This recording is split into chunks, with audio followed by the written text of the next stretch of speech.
Episode 2 हसरतें। Anjali Rudra का इंतजार करती है। किसी पुरानी बात को याद करके अंजलि दुखी होती है। रुद्र अंजलि को बिना कुछ बताए कहीं चला जाता है। अब आगे। अंजलि चुपचाप रुद्र को इस तरह घर से बाहर जाते हुए देख रही थी। उसे समझ नहीं आ रहा था कि आखिर अचानक ऐसा भी क्या हुआ था जिसकी वजह से वो इतनी जल्दबाजी में घर से चला गया। रुद्र का शहर से बाहर जाना कोई नई बात नहीं थी। अक्सर अपने बिजनेस की मीटिंग्स को लेकर वो ट्रिप पर जाता रहता था, लेकिन आज अचानक उसका जाना अंजलि को कुछ अजीब सा लगा। न जाने क्यों उसका दिल जोरों से धड़क गया। तभी अंजलि का ध्यान सामने रखे गिफ्ट बॉक्स पर गया, जो कुछ देर पहले उसे रुद्र ने दिया था। अंजलि ने बेमन से उस बॉक्स को उठाया और खोलकर देखा। उस बॉक्स के अंदर एक बेहद खूबसूरत डायमंड का पेंडेंट था। उस पेंडेंट को देखते ही अंजलि ने धीरे से अपने आप से कहा, काश तुम मुझे समझ पाते रुद्र। मुझे तुम्हारी गिफ्ट नहीं चाहिए। मैं बस इस रिश्ते को वैसा ही देखना चाहती हूँ जैसा एक पति पत्नी के बीच का रिश्ता होता है। लेकिन जानती हूँ 7 साल पहले हुए उस हादसे ने तुम्हें कभी मुझे अपनी पत्नी मानने ही नहीं दिया। अंजलि ने अपनी दोनों आंखें कसकर बंद कर ली।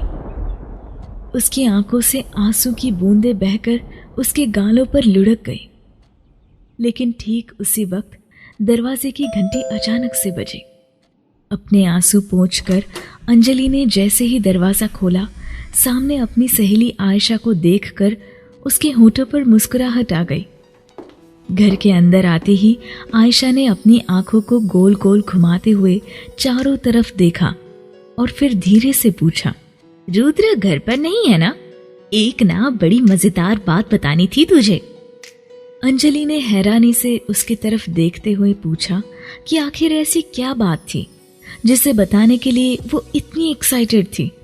इस सवाल के जवाब में आयशा ने उसे बताया कि उनके पड़ोस में रहने वाले मिस्टर माथुर के घर में आज सुबह बहुत बड़ा हंगामा हुआ था, क्योंकि मिस्टर माथुर की पत्नी को अचानक से पता चला कि उनका अपनी ऑफिस के सेक्रेटरी के साथ अफेयर चल रहा है और इसकी वजह से मिस्टर माथुर की पत्नी घर छोड़कर चली गई है। ये सुनते ही अंजलि के होठों पर मुस्कुराहट आ गई। डाइनिंग टेबल पर रखे बर्तनों को उठाकर किचन में रखते हुए अंजलि ने हंसकर आयशा से कहा, ये भी तो हो सकता है आयशा, ये बात झूठी हो। अपने लाइफ पार्टनर पर भरोसा करना चाहिए।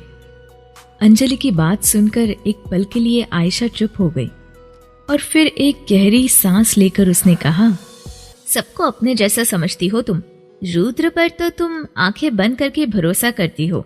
देखो अंजलि, ऐसा ना हो कि एक दिन रुद्र तुम्हारा भरोसा तोड़ दे। आयशा की बात अधूरी ही रह गई। अंजलि ने अपनी आवाज में हल्की सी तेजी लाते हुए आयशा से कहा कि भले ही उसका और रुद्र के रिश्ते में वो प्यार नहीं था जो दूसरे पति पत्नी के बीच होता है, भले ही रुद्र उसके साथ बहुत ज्यादा वक्त नहीं बिताता था, लेकिन फिर भी उसे उस पर पूरा भरोसा था। रुद्र भले ही उसे पसंद नहीं करता था, लेकिन इसका मतलब ये बिल्कुल नहीं कि उसका किसी दूसरी लड़की के साथ कोई रिश्ता हो। अंजलि आयशा की कोई बात सुनने को तैयार नहीं थी। आयशा के जाने के बाद अंजलि फिर से पुरानी यादों में डूब गई। आयशा की कही एक एक बात उसके कानों में गूंज रही थी।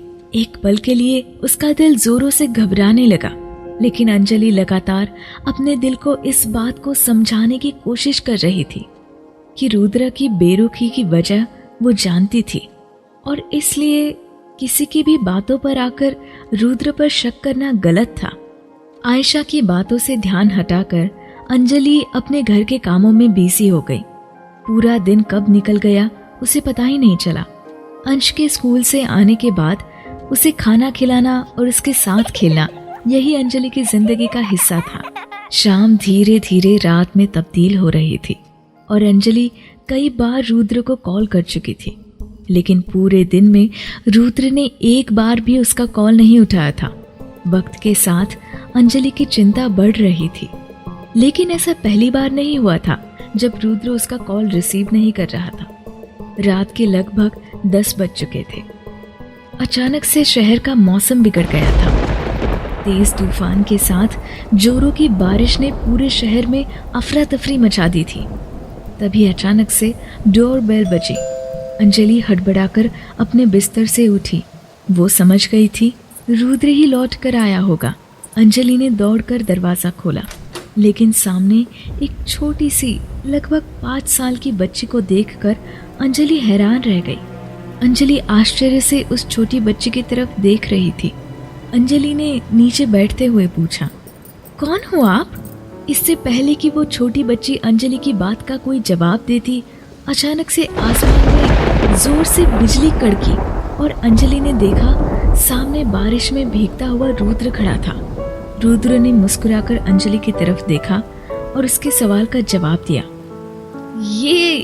ये मेरे दोस्त की बेटी इशिका है अंजलि। लेकिन ये बात कहते वक्त रुद्र की आवाज कांप रही थी। उसके चेहरे पर घबराहट थी।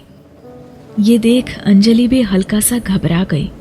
उसे समझ नहीं आया रुद्र अचानक अपने दोस्त की बेटी को अपने साथ क्यों ले आया था। अंजलि ने इशिका और रुद्र को अंदर आने के लिए कहा। इशिका दिखने में बेहद मासूम और प्यारी बच्ची थी। उसकी आंखों में एक अलग सी चमक थी, लेकिन उस चमक के पीछे एक गहरी उदासी थी जिसे अंजलि ने महसूस कर लिया था। रुद्र ने टॉवल से अपने गीले बालों को पोंछना शुरू किया। रुद्र एकदम खामोश था, लेकिन अंजलि के दिल में हजारों सवाल थे। लेकिन उसे समझ नहीं आ रहा था वो रुद्र से कैसे पूछे। रुद्र ने एक नजर अंजलि के चेहरे की तरफ देखा और धीरे से कहा, अब वो हमारी जिम्मेदारी है अंजलि, और उम्मीद करता हूं तुम उसे अपनी बेटी की तरह ही प्यार करोगी। अंजलि समझ नहीं पा रही थी अचानक से एक अनजान बच्ची को वो कैसे अपनाए। उसने सवालिया नजरों से एक बार फिर से रुद्र के चेहरे की तरफ देखा और फिर मासूम इशिका की तरफ, जो रुद्र के एकदम पास चुपचाप खड़ी थी। अंजलि ने अपने हाथ के इशारे से उसे अपनी तरफ आने के लिए कहा, लेकिन इशिका ने अपनी नजरें उठाकर रुद्र के चेहरे की तरफ ऐसे देखा जैसे वो अंजलि के पास जाने के लिए उसकी इजाजत चाहती हो। रुद्र ने अपनी आंखों से इशारा करके मुस्कुराते हुए इशिका को उसके पास जाने के लिए कहा।